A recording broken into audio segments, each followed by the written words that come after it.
Support for Donnybrook is provided in part by Design Air Heating and Cooling. Seems fair to me. Well,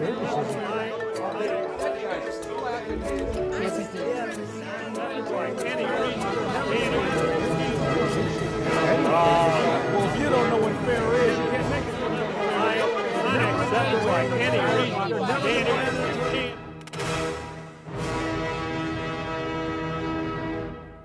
Donnybrook is made possible by the support of the Betsy and Thomas Patterson Foundation and the members of 9PBS.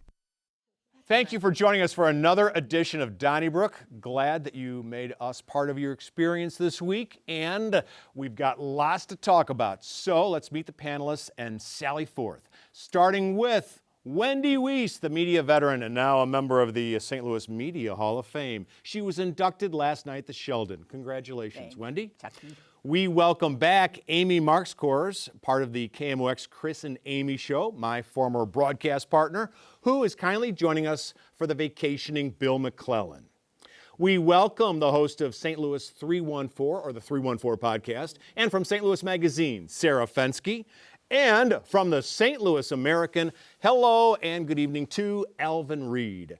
Wendy, we're going to start with you because there's kind of a surprise announcement out of Washington, D.C. that the longest serving U.S. Senator from Illinois, Richard Durbin, who used to represent the Metro East as a congressman, has announced that he's not going to run for re-election in 2026. He's 80 years old. He says he can still stand up and walk out of the House. He wants to keep it that way.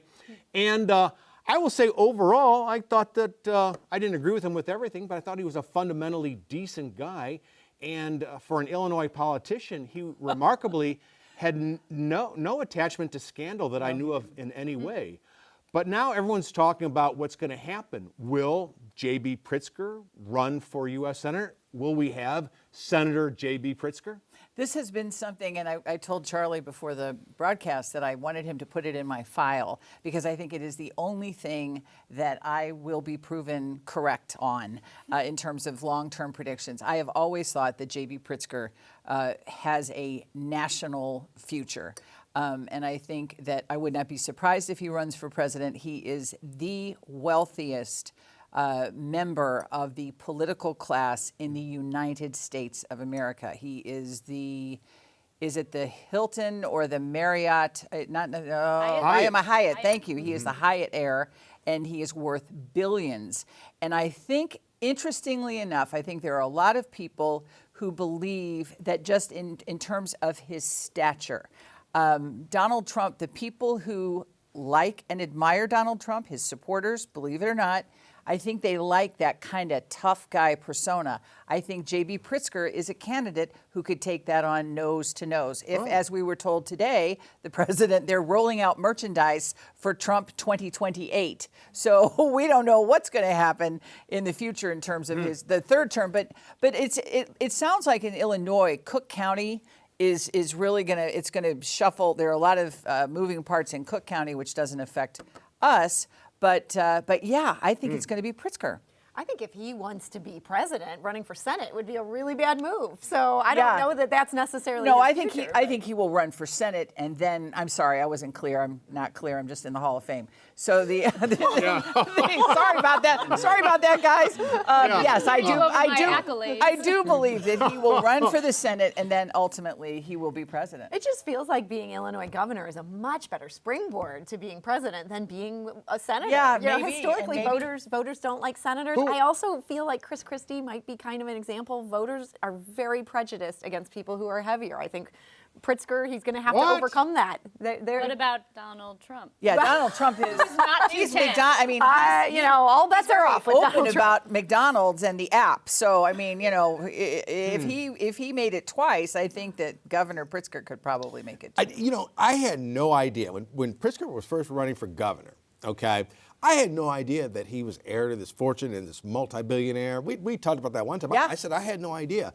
I think that works in his favor because a lot of people really don't know a lot about him other than he's the governor of Illinois. Now, Illinois is a very blue state, and Illinois' got, financial woes, but he seems in control. Yep. And like you were saying, that right now people want somebody that's like in control. You want a tough guy. Yeah, right, exactly. Truly. But, I don't know if he's in control. I mean, the unfunded pension's up to like 100. oh, but I'm no, but That was I'm not before. saying- That was State's before. completely out of control, and people are moving out of the state in droves. Perception.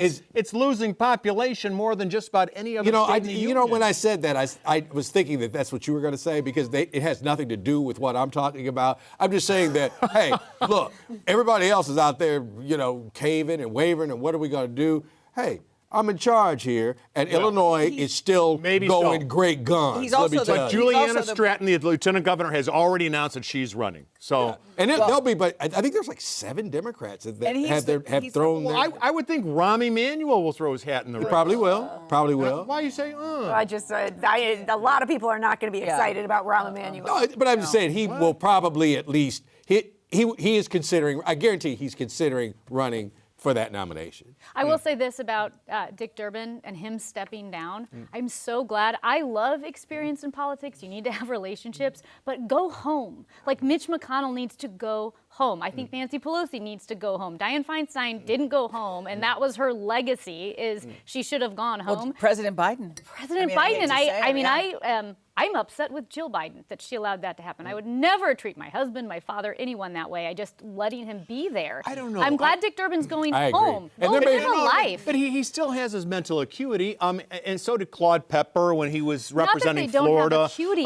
Charles Grassley seems to have his mental acuity. And- Mitch McConnell, I agree. And the Hawaiian senator who was falling asleep. In a way. Yeah, I agree with you. But what does it say, too, about being a politician that all of us are looking forward to retirement, but the senators want to stay senators? It's a great job. The pomp and circumstance of Power. it, they love it. They love the probably true. power. Well, and Pritzker is the point person on tariffs. He's the point person on tariffs. I'll also say that Dick Durbin was a nice person. The times I met Yes. him, he was very Yeah. nice. And I think I think one reason he's leaving because cordiality in politics is gone, and he would just assume not even. I don't even want to do that. Yeah. I think you're right. Hey, let me ask you this, Alvin, about, it was last week at this time, we were talking about the $3.2 million county dollars that were going to a farm and some subsidiaries in Spanish Lake. The idea was to take a look at people who are hungry and feed them, the underserved communities. That's what we were told. Well, less than 7 days later, 3 of the farms that were part of this group, including Confluence Farms, whose leader, Jabron Jones, actually testified in front of the council for this project, they announced they're not going to be part of the project anymore. They say there's some questions about the woman who runs Rustic Roots, which is getting the $3.2 million. And so the thing seems in disarray. I'm thinking that Sam Page is going to veto this since there's so much controversy about this right now. Do you think so? And if so, is this a win for Sam Page, who needs a few? Well, and he's kind of got some things falling in place for him. Prop B crashed and burned, and then the council was just gung ho and going to pass this farm thing, which I kind of questioned last week. You Seemed did. like it was kind of rushed through there. And I will give one of our reporters, Ashley Winters, great job.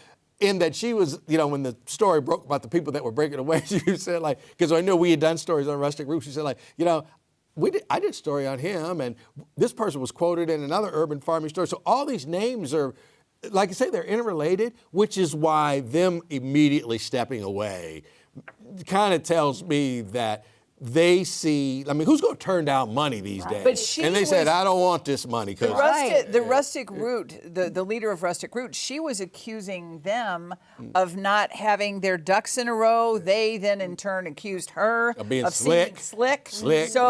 So yeah, you can say, you don't get to say it very often. You can say I was right. Yeah. Well, you are the Hall of Famer, as No, you you can remind say us. you can say I told you so. I mean, I was wrong. I was for it. Yeah. You were against it. With Well, I Alvin. just think that it should have been an Yeah. open, competitive bid. Bid. And so if Operation Food Search or Confluence Farms or even Schnucks or Aldi or Ruler Foods, if they wanted to supply food to people who need food, there should have been some sort of open bidding process, and there was none in this case. Right. Yeah, it's hard to say that we should all be so sad about this collapsing. Like, it had good intentions, but it doesn't seem like it was well thought out. And I'm going to say, I think this has been a really good couple weeks for Sam Page, just because the council has made some bad choices. They should have done more due diligence on this. We also had a story in St. Louis Magazine where apparently one of them just hired somebody to be the lawyer for the council who had just cost Jennings this $2 million judgment and had a history of being sued by somebody else that she'd worked closely with, and just seemed like kind of a questionable hire there. They're kind of walking into it, and this is what Sam needs. Well, and the rubber hatchet thing, I'm sorry, that was kind of endearing. You know, he tried. He tried. About burying the hatchet. He pulled out a rubber burying the hatchet. I mean, Well, I will say I that's- happened he to. was trying. I tried. ran into him on Friday, and Dr. Sam Page says he watched the show. And when we talked about that, so hey Sam, how you doing? And Shalonda and anybody else, I appreciate it. All the viewers of 9 PBS. Amy, I want to ask you about Dr. Fred Pestello, the soon-to-be departing president of St. Louis University. He was among 328 university or college presidents who signed a letter to the White House saying, we don't want to be micromanaged. We want oversight, of course, but I think they were referring to Harvard, which has $9.2 billion federal dollars coming in, and the Trump administration said, no, we're not going to give it to you unless you look at plagiarism issues on campus, you decentralize what's going on your campus, and you make changes to hiring and admissions as well.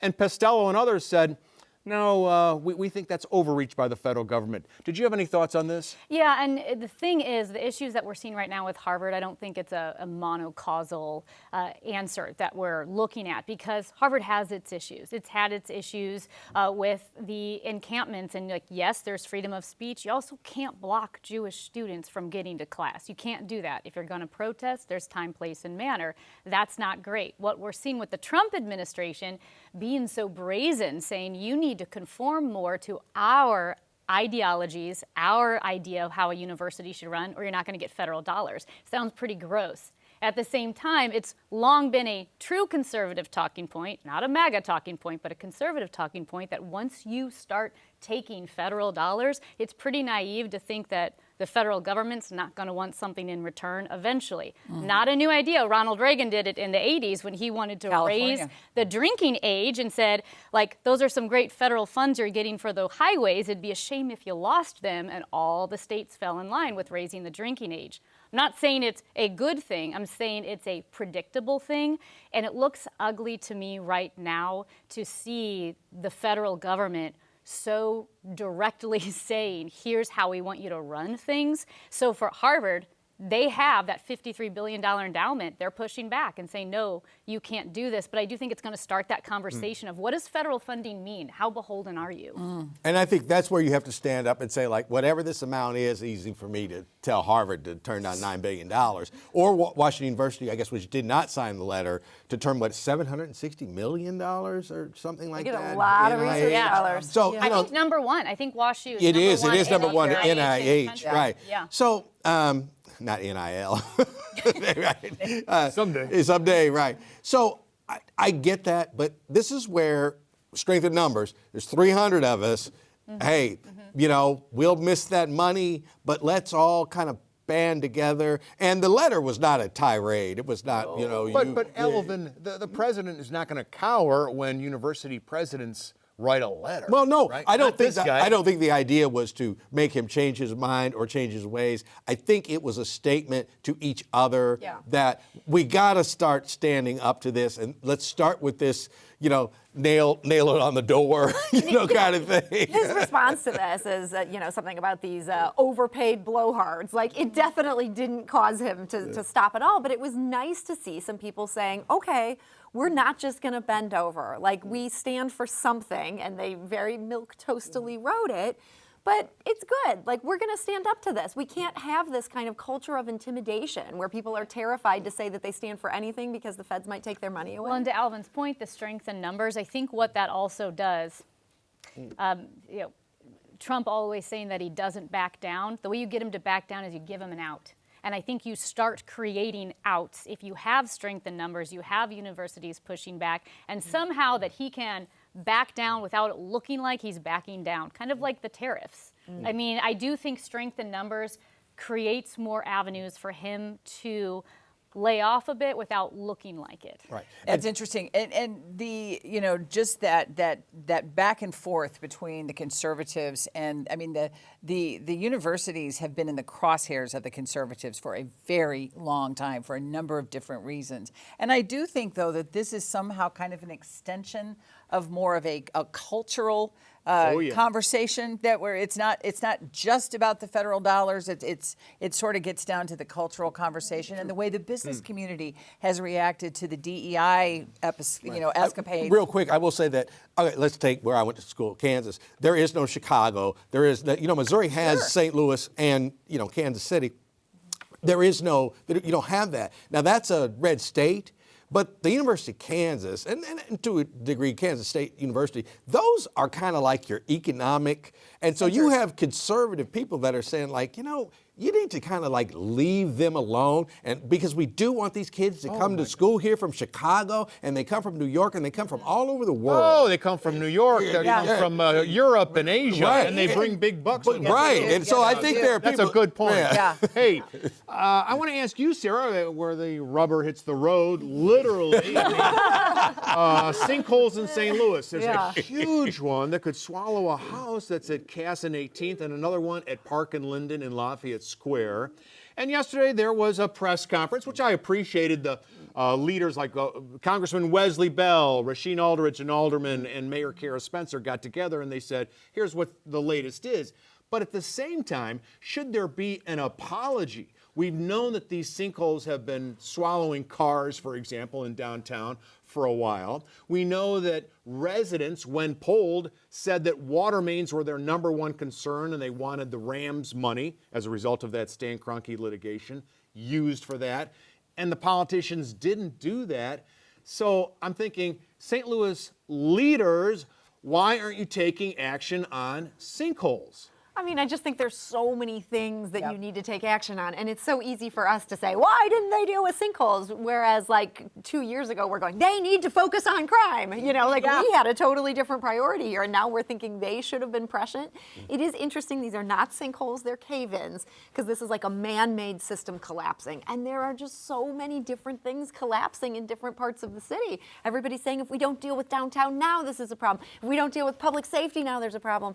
Mayor Kara Spencer has been in office one week. The people, no. But she was an alderman, and the people, when polled, said water mains are number one, and the cave-ins are caused by water mains, which are leaking, or those laterals that connect sewers to homes. I will say I have never thought that poll was worth quoting. That poll apparently no one else did either. Well, that poll was something that Megan Green's office put together, and I think it was designed to get at certain answers, and so there were whole things that were left off of it. And I think if you go around talking to the people of St. Louis, what do they most care about? Water mains were not up there. That's the reason that wasn't the big feature in Kara Spencer's campaign mailers. People were talking about things like they wanted their trash picked up. They weren't talking about water mains. And streets, They probably should have been. I think you're right, but I don't know that anyone's owed an apology. Who were the phantoms who wrote down water main and who were like? I don't think they're phantoms. I think a limited set of options. Right, and I think that these are 100-year-old systems. I mean, this is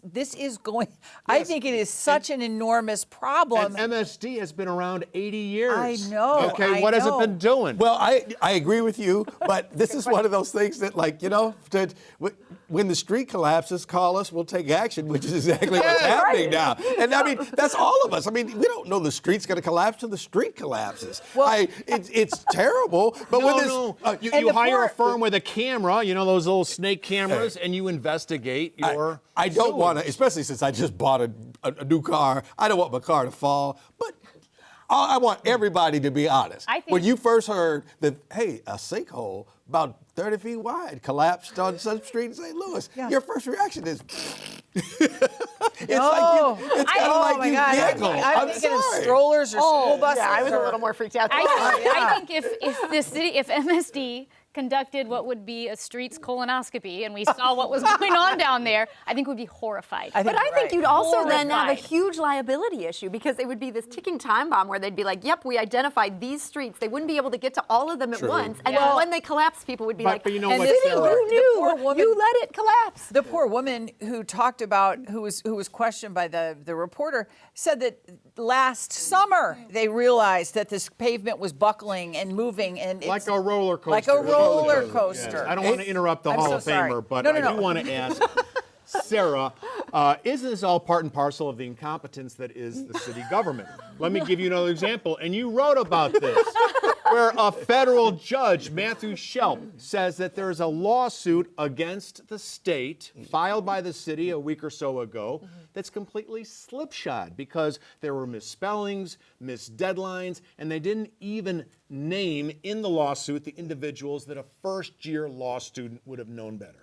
Well, I think in this case, I think Judge Matthew Shelp, this is a Trump appointee who I think kind of had a bee in his bonnet about city of St. Louis, deep blue, trying to challenge the state government, possibly President Green trying to pull one over on new President Spencer. I think he came in unusually hot, and it wasn't just about the deficiencies in this lawsuit. It was about this issue and about his perspective politically. That said, there were deficiencies in this lawsuit. But I'm going to say this is less about complete and utter incompetence, which I know you like to portray it as.